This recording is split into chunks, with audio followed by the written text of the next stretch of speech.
pendiente de lo que Dios nos dice a través de su palabra. Porque yo me hice acreedora de aquella palabra. Dije, la escribió el profeta para mí. Pero de allí empezó el Señor a hacerme esa sanación interior de ese rechazo. Y después aprendimos por un psicólogo muy querido, casi un hijo, que las dos heridas más fuertes, María Elena va a nombrar las otras tres, porque son 5, es la de rechazo y abandono. Y por supuesto un bebé que su mamá diga no quiero este bebé, siente abandono y que te rechazo. Las dos más fuertes. Y en el bebé. Por eso cuando yo nací, durante mis 7 años, mis primeros 7 años, yo tenía un comportamiento que ni siquiera me entendía mi mamá. Yo cogía unos llantos solos y estaba horas llorando hasta que hacía... Yo no sabía qué me estaba pasando, pero el Señor sí sabía porque Él estaba allí también cuando estaba pasando eso. Pero todo eso lo fui descubriendo y lo fui sanando con la palabra de Dios. Por eso siempre digo y siempre parte de mi apostolado es hacer sanación o hacer oración de sanación interior. Porque la sanación física se puede olvidar la persona. Hoy me sanó de cáncer y en unos años se me olvida quién fue que me sanó. Pero una sanación interior es santidad, porque se borra una herida que no permite que el Espíritu Santo llegue e inhabite dentro de nosotros. Así que atento a toda la palabra y a todo lo que vamos a compartir, porque si nosotros ponemos atención, cada palabra lleva una fuerza, y lo dice el libro de Hebreo, que la palabra de Dios es viva y eficaz, más penetrante que espada de doble filo, separa el alma del espíritu y llega hasta el tuétano de los huesos. Ella nos sana, ella nos libera, ella nos santifica. Y bueno, en lo que tú ibas hablando sobre la palabra, pues todo lo resumiríamos toda la Biblia en el primer mandamiento, que es amar, que dice a Dios, primero a Dios y luego a nuestros hermanos como a nosotros mismos. Si nosotros no sanamos, es muy difícil amar.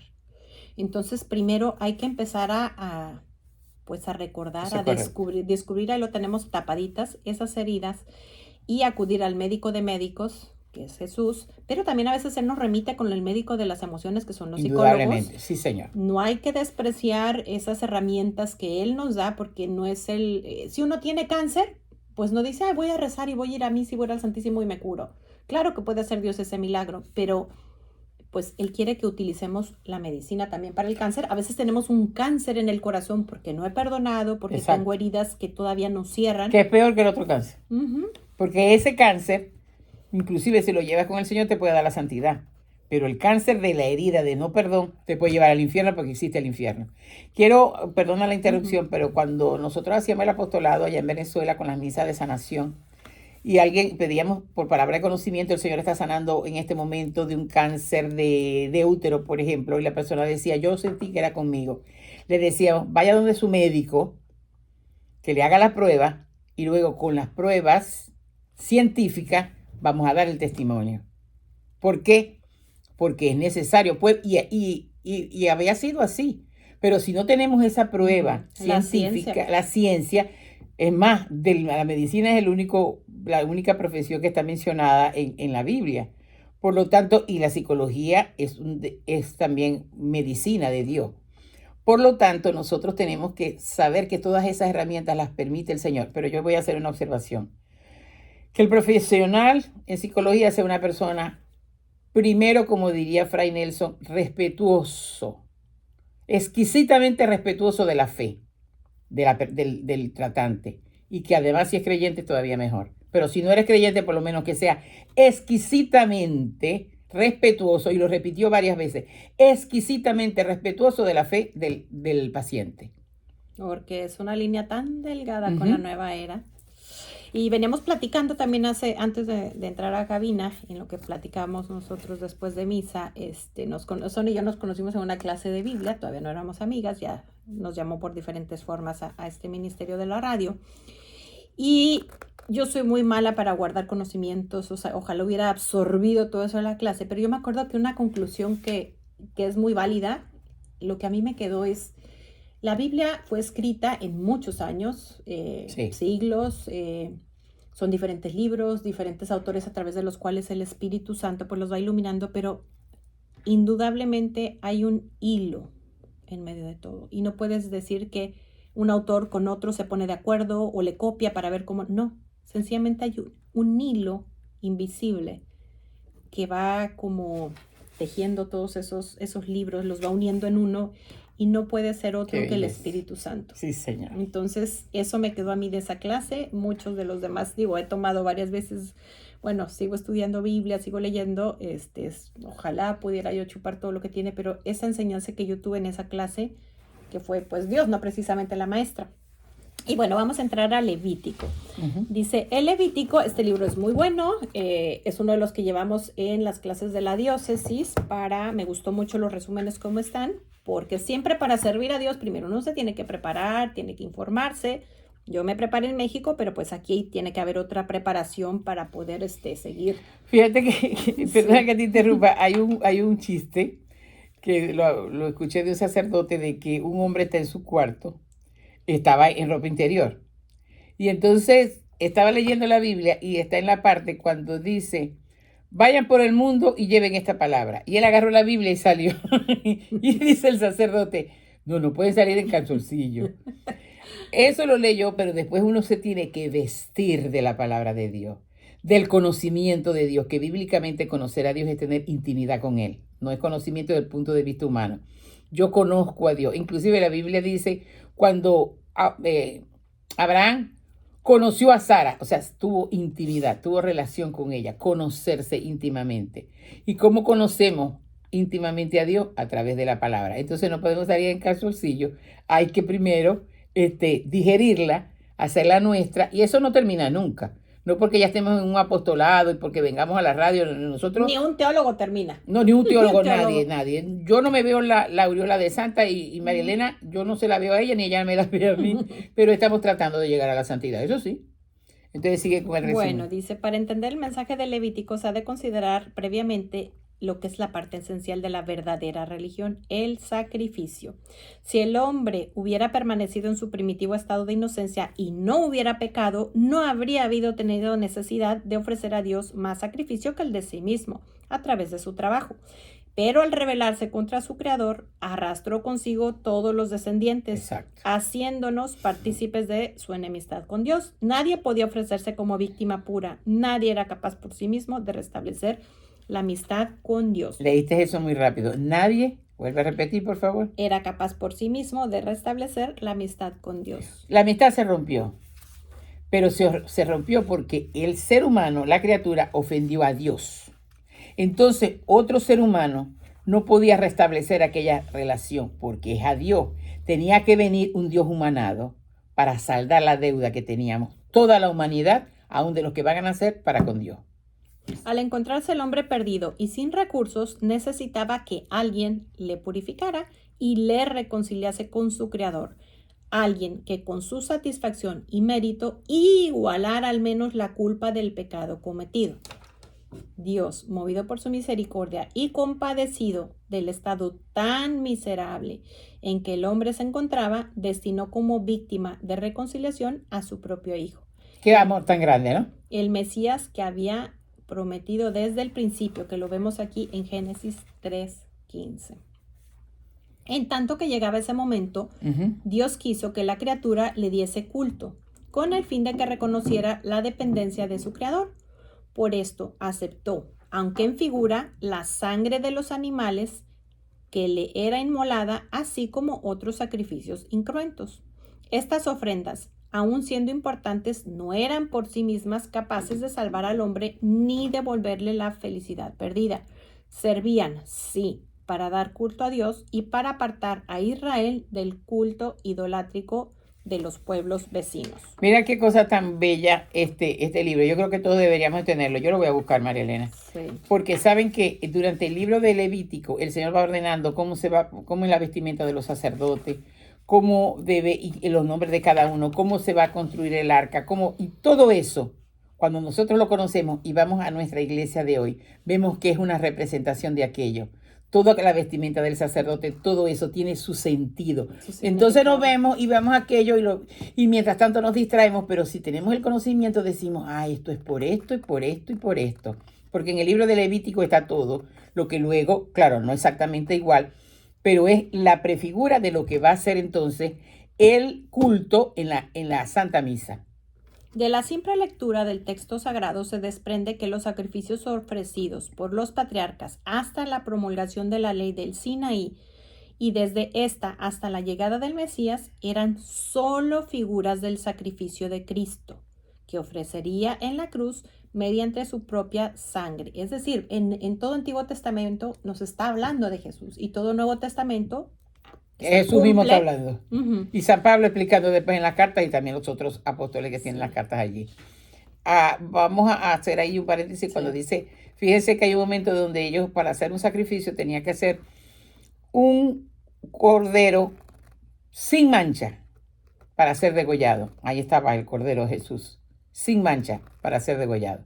Y ahí está en el libro de Levítico. Solo él, por ser Dios y hombre verdadero, podía ofrecerse a Dios como víctima pura y restablecer la justicia y amistad perdidas. Pero viene algo más bueno. San Pablo dice, no me acuerdo ahorita en qué carta, que nosotros completamos lo que les faltó a la redención. Y yo digo, San Pablo, te volviste loco. ¿Cómo que faltó? Cuando nosotros nos unimos a Jesús sufriente, y ofrecemos nuestros propios sufrimientos, las incomprensiones, las calumnias que recibimos, las heridas que recibimos, se la ofrecemos. Nos unimos no al sacrificio de que está en el Levítico, sino al sacrificio santo que hizo Jesús. Y completamos. ¿Por qué completamos? Porque el Señor dejó una parte para que nosotros lo pusiéramos. Entonces lo podemos ofrecer por lo político, por aquel joven que tiene inclinación sexual equivocada, por aquella joven que está confundida y quiere matar a su bebé. Lo ofrecemos. Y cuando la estamos ofreciendo, salimos del ombliguito de mi, lo miramos a él, que es el Cordero por excelencia, nos unimos en su pasión y entonces se va instaurando la civilización del amor. Por eso siempre también digo, y me perdonas, hija, que siga interrumpiéndote, No hay ninguna interrupción. que el cristianismo no es una religión, es más que una religión, es un estilo de vida. Después de yo vivir como Jesús, entonces vivo la religión divinizada por la presencia de Jesús en mí. Todo esto es una prefigura donde tenemos que llegar. Y es que cuando se acaba la misa se nos olvida algo muy importante. Ujú. Vayamos a vivir lo que aquí hemos celebrado. Ya conociste a Jesús, ahora encárnalo. Ya comulgaste, ahora es una hostia viva. Ya estuviste aquí en la iglesia, que es tu casa, ahora es una iglesia doméstica en casa. San Agustín decía, en las víctimas de aquellos animales que los israelitas ofrecían a Dios, celebraban la profecía de aquella víctima venidera que Cristo ofreció al Padre en el gran sacrificio de la cruz. Y no solo estamos reparando los pecados de los demás con esas pequeñas cruces, dificultades, tempestades, problemas, sino nuestros propios pecados. Es como si el cielo, bueno, la casa más cara, el palacio más caro del mundo, ya lo pagó nuestro Señor, pero falta un penny, falta un peso para los latinos. Oye, me habré explicado para qué.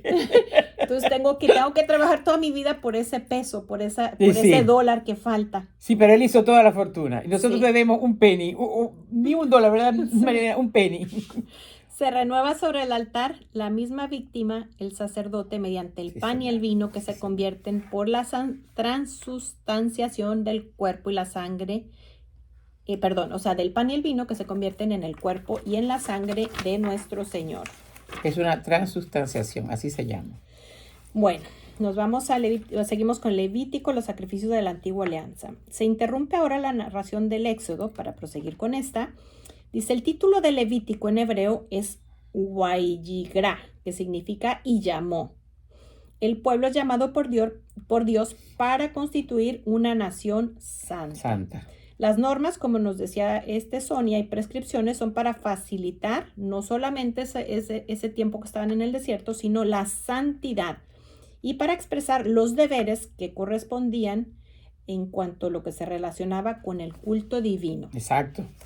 Para entender el contenido del Levítico hay que tener presente dos cuestiones. Número 1, que Yahvé, el Dios de Israel, es infinitamente santo e inaccesible. Éxodo 19:21. Y sumamente trascendente. Y número 2, sin dejar de serlo, se abaja hasta el hombre, habla con él y habita en medio del pueblo. Lo cual tiene dos consecuencias. Dios pide al hombre amor y adoración. Y ha de responderle dando culto con la santidad. Todos estamos llamados a ser santos, que le permitía vivir como hijo en su presencia. Culto y santidad son pues dos motivos dominantes del Levítico como la síntesis de todo su contenido. O sea, culto, darle a él lo que le corresponde, que es Dios, que es todo, que es infinito amor, infinita misericordia, y que soy yo, miseria, esforzándome en parecerme. Pero fíjate una cosa, nosotros por la tendencia, por la voluntad humana que está herida, decimos, hoy no tengo ganas de ir a misa. No, yo voy a misa cuando me dan ganas, pero resulta que es un culto que yo le voy a dar a Dios. Cuando yo tengo este conocimiento, no se trata de que si tengo ganas o no, sino que le voy a dar culto a quien le debo la vida. Entonces a veces puede ser que no tenga ganas, a veces yo no tengo ganas de ir, no a la misa de los domingos, pero a la misa diaria, por alguna circunstancia. Por ejemplo, ahora que estoy recién mudada, tenía muchas cosas que acomodar, bueno, pero un día y yo me daba un razonamiento hueco, y yo decía, sí, y no comes todos los días, ve a comer al Señor, ¿ves? Es que también hay otra cosa, ¿cuántas cosas recibimos en la semana? Se nos olvida que tener ojos es una gracia. Pude haberme quedado ciega. Voy a dar gracias porque pude ver. No solo por las cosas grandes, las cosas a las que ya estoy acostumbrada. Yo no me canso de repetir que algunas veces fui a misiones donde me di cuenta, siendo yo adolescente, que hay gente que para bañarse tiene que ir al río que es frío y caminar bastante. Para llevar agua hay que irla al sacar del río, regresar. Las necesidades se hacen en el campo. Se lava en el río, gente que come maíz y frijol de las formas que quieras, desayuno, comida y cena. Y lamentablemente yo me acuerdo de darle gracias por el agua caliente, nada más cuando me toca agua fría, sí, porque señor, se descompuso el bole. Entonces tengo tanto que agradecer. Ahora nos dice el culto y los sacrificios, que viene un poco en este tema. Son para dos cosas. Los sacrificios son para dar gracias. ¿Sí? Que eso vamos a misa a dar gracias, y otra de las partes es a expiar nuestras culpas. También voy a pedirle perdón, no nomás es por lo que hacen los demás. Y también a pedir perdón, claro que sí, en la primera Claro. parte de la Eucaristía es un acto penitencial y los pecados veniales que reconozco en aquel momento quedan perdonados. El holocausto. La palabra de origen griego que significa literalmente ofrenda era la ofrenda íntegra de la víctima, kalil, que al quemarse sobre el altar producía un humo que ascendía, olá, hasta lo más alto, en la que el hombre intentaba reflejar su completa entrega a Dios. Qué belleza. Luego, el sacrificio pacífico representa una forma de banquete sagrado. El significado hebreo de shelamim se relaciona con el sacrificio que se ofrecía a Dios en acción de gracias por los beneficios recibidos o en petición de nuevos favores. A la misa también vamos a pedir. Hay un momento en que el Padre hace las peticiones que son de la comunidad, pero también yo en silencio. Si vimos esa película tan linda del Gran Milagro, hay angelitos que pues van tan vacíos, no pueden llevarle ninguna petición porque no estamos pidiendo nada. No estoy pidiendo, y a veces nada más pido por mí, por mi esposo, por mis hijos, y se me olvida tantas almas. Ya va, pero no, a mí En se la me olvida a parte- veces decir a mi ángel custodio, pero yo pido, quiere decir que no, exactamente, lo que yo pido. Yo sé, mi pobre ángel custodio, Bueno, como que no tiene nada que llevar. No, es que en la película del Gran Milagro, que sería muy Sí. bueno que la vieran, en ese momento que estamos haciendo, si yo hago mis peticiones, mi angelito vamos a hacerlo como simbólico, mi angelito la guarda, la recoge, las guarda en una cosa preciosa, sube volando y se las lleva al Padre. Pero si yo estoy distraído o ni siquiera le he explicado a mis hijos, mira mi amor, este es el momento de pedir. Sí, señor. Y no nada más por ti, nada más que me vaya bien en el examen, no, a ver, y por aquel amiguito que se le murió su papá, y por aquel en África que no tiene comida. Entonces es el momento de nosotros hacer las peticiones y suben Y una hacia ofrenda. el cielo. Luego viene el sacrificio pacífico. Representa una forma del banquete sagrado. El significado en hebreo, ay, Dios mío, no, esto ya lo leí, perdón. Voy al sacrificio de expiación. Esta expiación del hebreo Kippur habla de la reconciliación entre Dios y el pecador. Se distinguía del sacrificio por el pecado, hata'ah, que no había lesionado los derechos del prójimo, y por aquellos otros que suponían un verdadero delito, asham, tanto por omisión como por comisión. En estos últimos, una parte de la víctima se quemaba sobre el altar y otra se reservaba para el sacerdote, y el resto debía quemarse despoblado. Y el rito llevaba implícita la confesión del pecado, junto con el firme propósito de reparar el daño causado, además de cancelar la impureza. Es decir, aquí también está ya la confesión. Exacto. Cuando yo voy y reconozco todo lo que he hecho, Y también yo creo que esa penitencia que nos deja el sacerdote, reza 3 Padre Nuestros, 3 Aves Marías y 3 Gloria, eso no repara realmente lo que yo he hecho. La forma de reparar es que además de esa tarea que me dio el sacerdote, en la forma que yo ofendí, tengo que reparar con la virtud opuesta. ¿Sabes qué? Me pasó algo muy, muy lindo la última vez que tomé la confesión. El sacerdote me dijo, ve al sagrario y ábrele tu corazón a él, o al Santísimo. Le abres el corazón y te quedas allí. Después rezas un Padre Nuestro y un Ave María. Y a mí me pareció aquello celestial.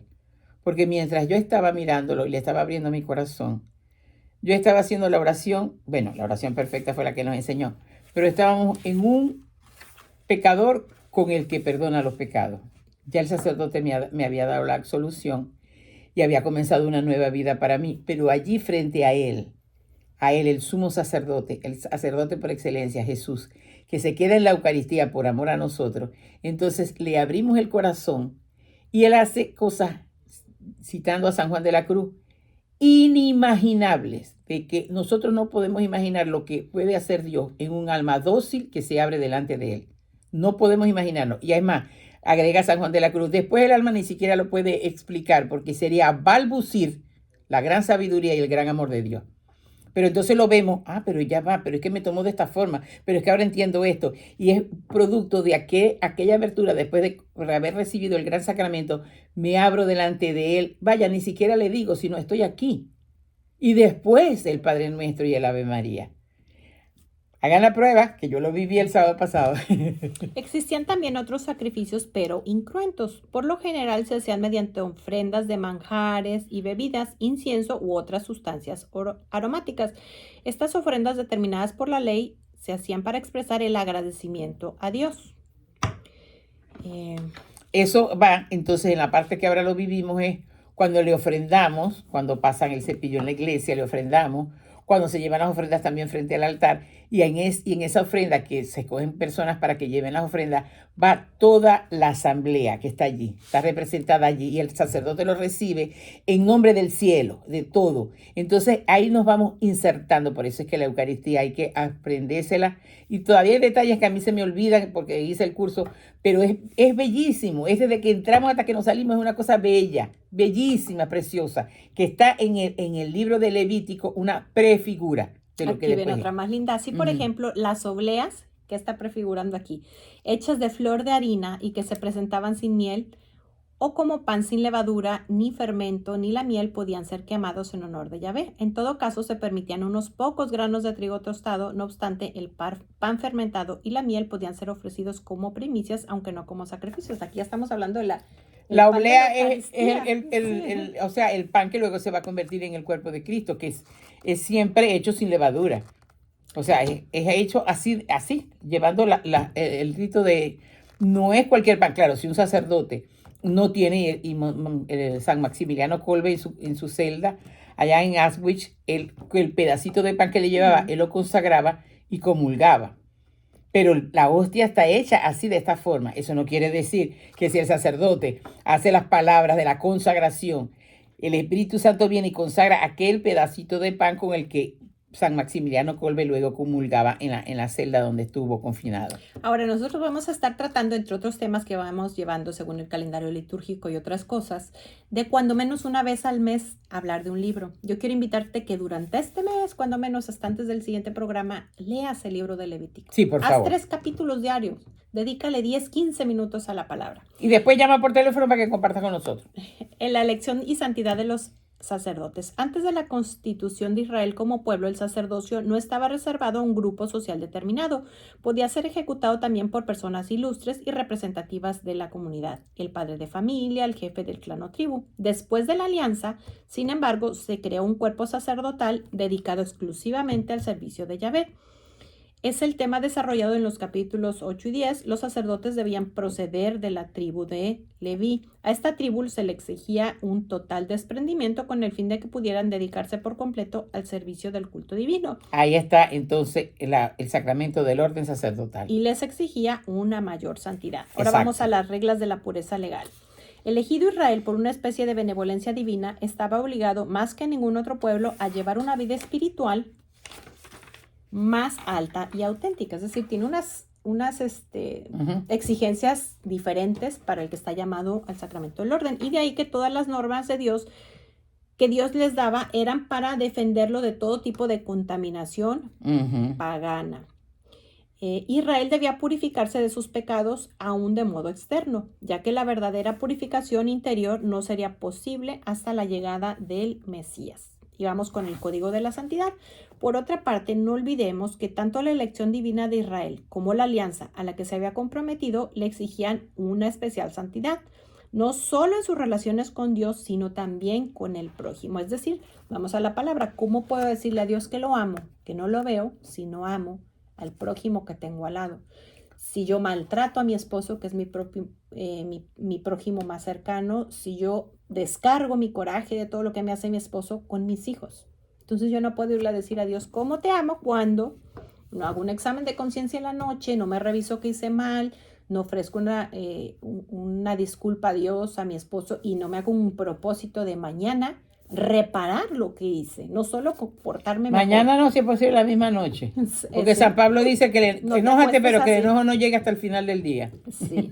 En el espíritu que ya va. ¿Y sabes por qué lo he dicho? Porque a veces yo estoy un poco enojada con mi marido y me voy a acostar. Y el Espíritu Santo me recuerda. Pero que el enojo no llegue al final del día. Ay, lo digo para mañana. Y me vuelve a venir. Que el Espíritu Santo soberbia, haga la chiquita. Voy otra vez y le digo, marido, me disculpa. Y yo creo que ya él me mira así como diciendo, ¿cómo de qué? Yo le dije, no, mi amor, está bien. No. Y a él, si es posible, se le olvidó. Pero que así se nos olvidara a las mujeres, ¿verdad? Sí, pero ¿qué sucede? Que Dios quiere esa perfección, pero por nuestro bien. Claro. En este espíritu que ilumina las diferentes y variadas leyes que componen el Código de la Santidad. A quien cumpla se le prometen bendiciones especiales en esta vida, capítulo 26, 3 al 13, y mediante el envío de la lluvia a su tiempo, la abundancia de cosechas, la multiplicación de los hijos, la paz y seguridad con los vecinos, más quien las incumpla, vendrá el castigo por manos de sus enemigos con una serie de maldiciones como enfermedades, hambre, infertilidad, guerra, deportación, porque nos asusta mucho, nos gusta mucho ese Dios que nos premia cuando nos portamos bien, pero no nos gusta la palabra de castigo. Y el Antiguo Testamento habla mucho de castigo. Lo que pasa es que a nosotros no nos gusta, porque para nosotros, ¿qué es castigo? Tal vez lo que recibimos de nuestros padres o tal vez lo que nosotros hacemos con nuestros hijos, descargar el coraje de lo que hiciste, pero no el castigo que es para Dios. Dios es amor. Dios no puede hacer nada diferente al amor. Él nos castiga con amor y por amor. Es decir, nos deja vivir las consecuencias de nuestros actos para que aprendamos, nos corrijamos y no volvamos a caer en lo mismo. En otras ocasiones, pues, porque Él respeta el uso de la libertad, nos toca también recibir las consecuencias de las malas decisiones de otras personas. Pero recordemos que siempre detrás de todo mal hay un bien oculto. Es decir, de ese dolor, sea mío o ajeno, Dios puede sacar muchas cosas si yo se lo permito. Sonia nos decía, bueno, vamos a recordar cuáles son las heridas más fuertes de la infancia. Como decíamos, abandono y rechazo. Pero está también humillación, traición, injusticia. Y si yo no reconozco estas heridas en mi vida, no las llevo al médico de médicos, no voy con el psicólogo, porque también hay algo de soberbia cuando digo, no, yo estoy bien, yo con la misa me basta, pero sí, sigo explotando con mi esposo, sigo explotando con mis hijos, porque lo que no se sana se repite, y se repite para la izquierda o para la derecha, en los extremos. Una persona que fue abandonada, si no sana, pues pasa como que coartando la libertad a los hijos o pasa terminando abandonando a los demás. Entonces hay que reconocer que traigo de mi infancia. Y si no he sanado, por ejemplo, hubo alcoholismo en mi casa, soy ciega aún y voy a escoger un esposo alcohólico. Y mientras yo no enfrente esta situación y vea, no lo voy a cambiar a él porque solo Dios cambia corazones, pero si yo empiezo a cambiar y empiezo a poner límites y empiezo a ser una persona asertiva, Él, por consecuencia, todo lo que yo haga bien en mi alma, como somos una sola carne, va a empezar a sanar. Y entonces ya se va a cortar y en mis hijos ya no va a haber alcoholismo, porque seguramente vienen de una genealogía donde por parte de papá y mamá hay alcoholismo. Pero se corta. Y no es que ellos estén sufriendo, que de alguna manera sí sufren, ellos son inocentes, las generaciones posteriores, pero ¿qué se necesita? A alguien, alguna víctima como Jesús en las familias que le toque reparar. Y le toque enderezar y le toque concortar con esas cadenas. Hay una cosa que me gustaría, y después tú continúas con lo de la herida, no, si tenemos tiempo todavía, que es el evangelio de hoy, bueno, de todos estos días, que es el evangelio según San Mateo capítulo 23 y es llamado los ay de Jesús. Ay de ustedes, fariseas, hipócritas. Cuando nosotros nos apegamos a todo lo que leímos aquí en Levítico, que después vimos que es una prefigura para acá, y voy a hablar a la gente de la iglesia que hace prácticas de devoción, que entonces se cree que porque está cumpliendo con el precepto, Yo sí con voy el a domingo, misa, yo sí rezo con el el rosario, la coronilla, me confieso cada me mes. confieso, pero no entrego esas heridas. Vuelve a repetir las 5 heridas, mi amor.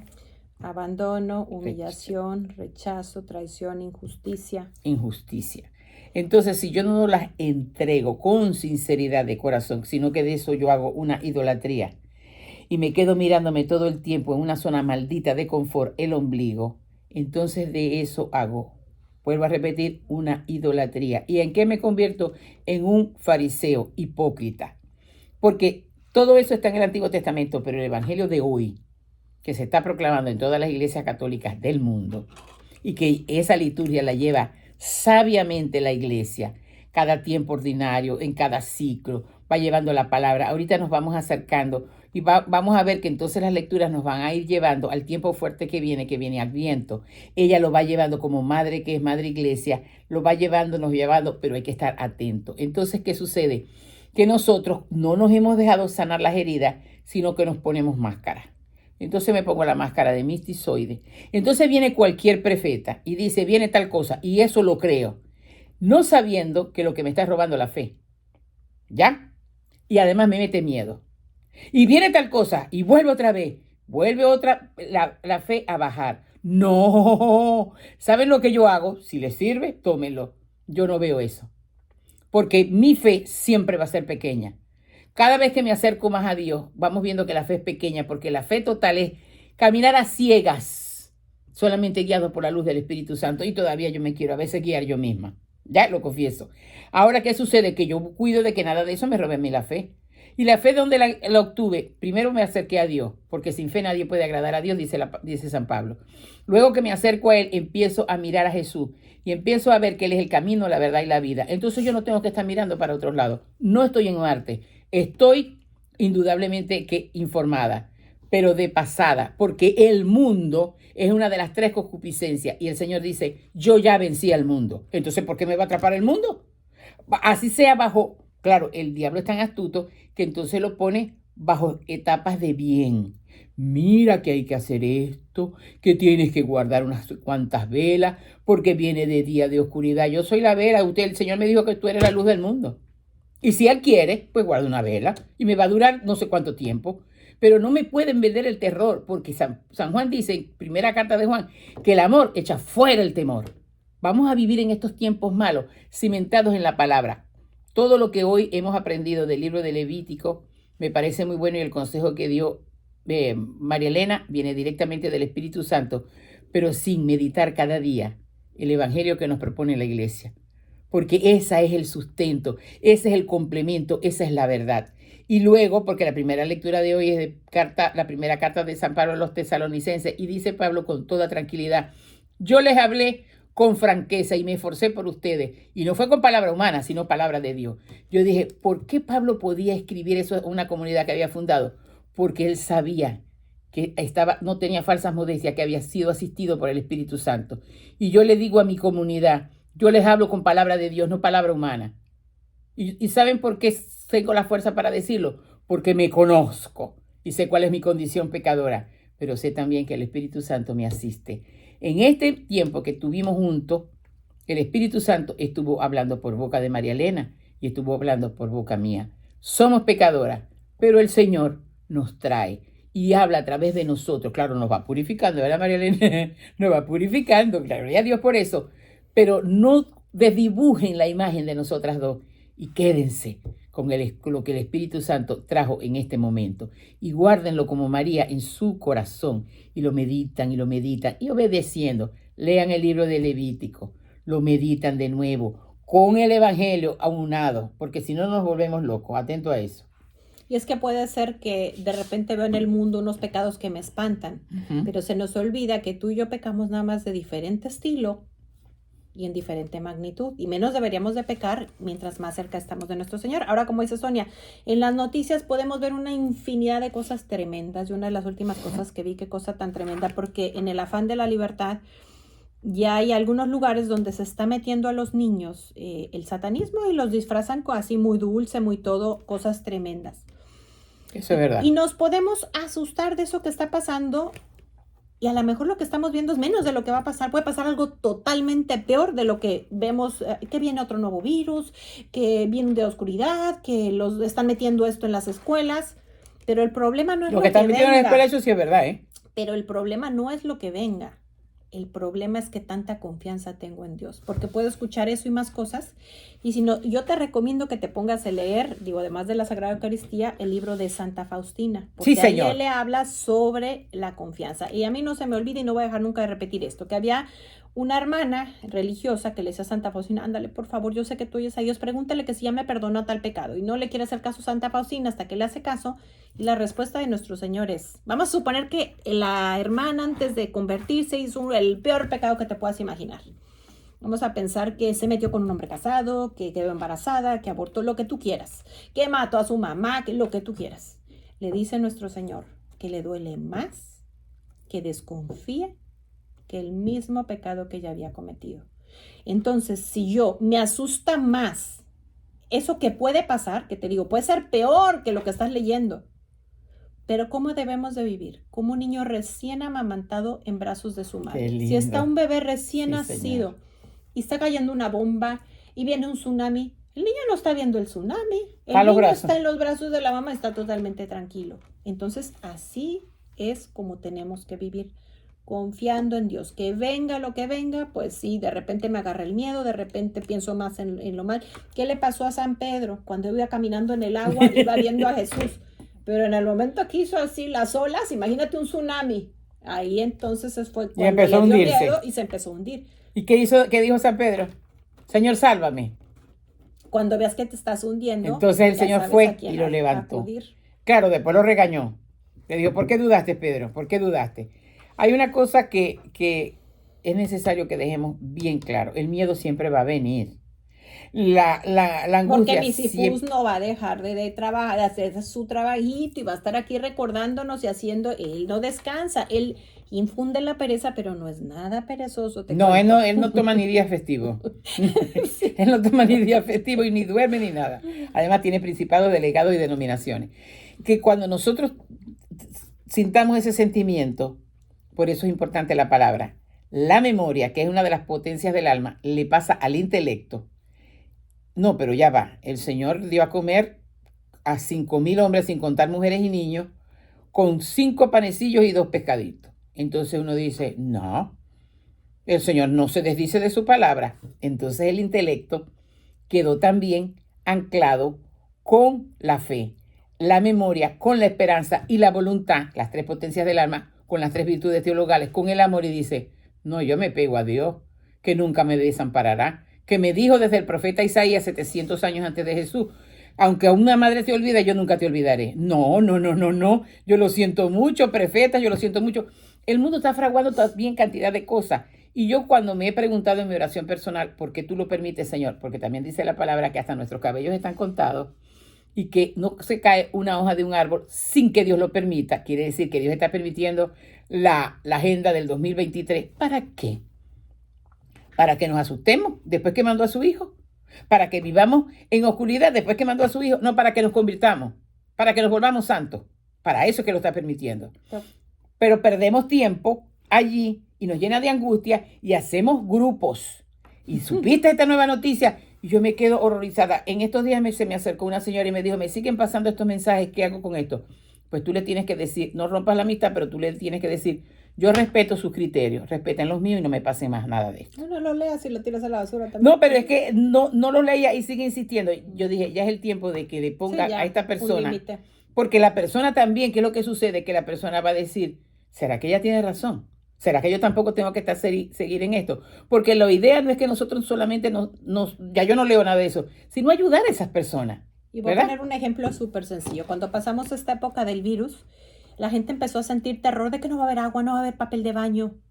¿Y saben qué fue lo que generó esa ausencia de algunos productos? El miedo, que la gente iba y compraba y llenaba para mí. Qué poca generosidad. Y no había para los demás. Yo nunca me acuerdo haber comprado, mi esposo ni yo, cantidades exorbitantes. Y Nosotros ni siquiera tampoco. pasamos esas necesidades. Pero lo que hizo fue ahí sacar lo que teníamos dentro. Ahora, Sonia estaba hablando, viene el tiempo de Adviento. ¿Adviento para qué? La preparación para que venga nuestro Señor, que viene siendo la Navidad. Vamos preparándonos. Aquí nos hablaba el libro de Levítico sobre la exigencia de la santidad. Y acuérdense que los primeros días, es decir, en noviembre, ya muy cerca de la fecha, celebramos el Día de los Santos, los que ya están en el cielo, y de las almas que están ya en ese tránsito, que murieron y van a ir, estaban en el purgatorio, los que no están así en la iglesia ya como... Triunfante. La iglesia triunfante. Entonces, ¿cómo debemos celebrar? Vámonos preparando desde ahorita, porque Sí, todos señor. estamos llamados a hacer. Pues usa un disfraz y decora como el ciudadano que vas a ser. ¿Quieres ser ciudadano del cielo? Entonces empiézate a preparar, a celebrar, a vestirte. ¿Y qué tal empezar a escoger frases lindas como: Niñito Jesús, que naciste en Belén, te entrego mi corazón para que sea tuyo y el de mis hermanos también. Solo a ti te lo entrego. Y bueno, nos llega el momento casi de cerrar.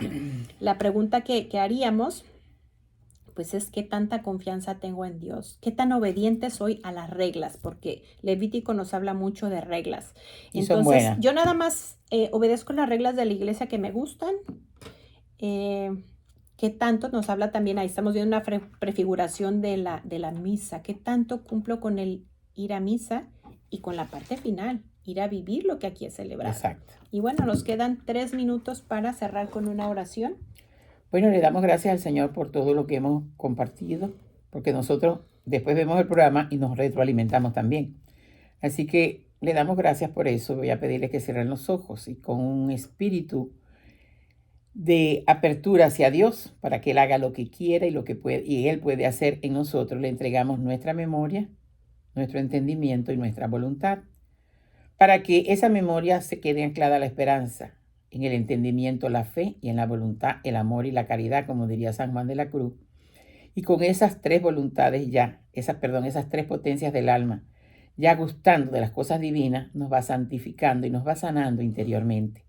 Toca esos corazones heridos por rechazo, por abandono, por injusticia, por tantas heridas que hemos sufrido, Señor, que a veces nosotros mismos no nos hemos infligido.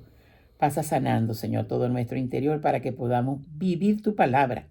Vivir y no ser fariseos ni hipócritas, ni sepulcros blanqueados, sino que sin máscaras mostremos nuestra cara de pecadores, pero arrepentidos, porque queremos ser otro Jesús. Sopla, sopla tu Espíritu Santo sobre nosotros, sobre nuestros hogares, sobre los enfermos que nos están escuchando, y si está en tu voluntad, pasa tu mano sanadora sobre ellos, porque tu palabra es viva y eficaz, y si está en tu voluntad, puedes sanar a ese hombre que tiene cáncer de próstata, Señor. Gracias, Señor, porque me está dando palabra de conocimiento. Gloria y alabanza, gloria y alabanza. Sigue tocando también ese útero, Señor, y le estás haciendo fértil. Gloria y alabanza. Gracias, Señor, gracias. Sigue tocando y bendícenos, Señor. Bendice tu iglesia, hermosea, la que es tu novia. Bendice a Radio María y a todos los que trabajan aquí. Bendice, Señor, a todos los que han escuchado este programa y que luego lo van a ver por YouTube, para que lleguemos a alcanzar la santidad tan deseada por ti y por nosotros también. Gloria al Padre, gloria al Hijo y gloria al Espíritu Santo. Y gracias, mamita linda. A ti todo honor y toda gloria por los siglos de los siglos. Amén. En este último minuto que nos queda, fíjate que a mí se me olvidó, tuve mucho en el programa, recordarte nuestros teléfonos por si tú quieres, anótalos por si en el siguiente programa quieres comentar algo, tus vivencias sobre lo que estamos hablando, tienes alguna duda. Desde Houston es el 713-939-0270. De todo Estados Unidos es el 1-800-301-5798. Y también puedes mandarnos mensajes por WhatsApp en el 1-346-561-9588. Y nos quedan todavía unos segundos que no vamos a desperdiciar. Feliz tarde, porque tenemos que irnos. Bueno, todavía nos quedan unos segunditos. Bueno, pues que pases una maravillosa semana y recuerda leer el libro Sí, señor. de Levítico. Nos vemos la semana que entra.